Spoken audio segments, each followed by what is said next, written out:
नमस्कार, मी ॲडव्होकेट शिवाजी कांबळे।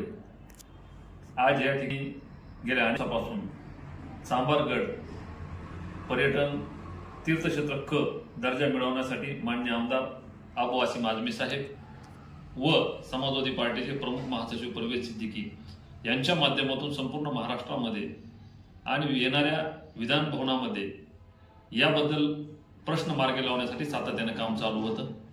त्या अनुषंगाने संबंध महाराष्ट्रामध्ये फिरत असताना असं निदर्शनास आलं की समाजवादी पार्टीच्या वतीने समाजवादी पार्टीचा चर्मकार सेल असावा।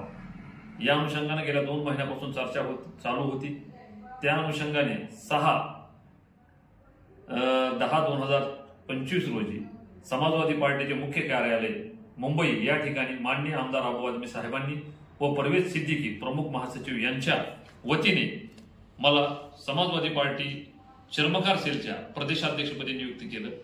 त्याबद्दल मी त्यांचे आभार मानतो आणि जाहीर आवाहन करतो की समाजवादी पार्टीच्या वतीनं जे चर्मकार समाज आणि समाजाचे नागरिक आहेत की चांभारगडाला क दर्जा आणि पर्यटन तीर्थक्षेत्र क दर्जा मिळाल्या त्या ठिकाणी आपणाला दरवर्षी जाता येईल। त्या ठिकाणी संत उदास महाराजांची जयंती व चर्मकार समाज शिवरायाचं प्रतीक असणारा तो किल्ला आहे।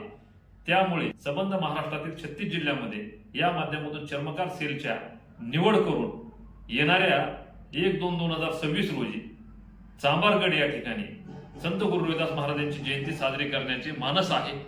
त्या अनुषंगाने माझी निवड केल्याबद्दल मी समाजवादी पार्टीचे महाराष्ट्र प्रदेश अध्यक्ष अबू आझमी साहेब व समाजवादी पार्टीचे प्रमुख महासचिव परवेज सिद्दीकी साहेब व सर्व कमिटी समाजवादी पार्टी महाराष्ट्राचे मी आभार मानतो। थांबतो। जय हिंद, जय महाराष्ट्र।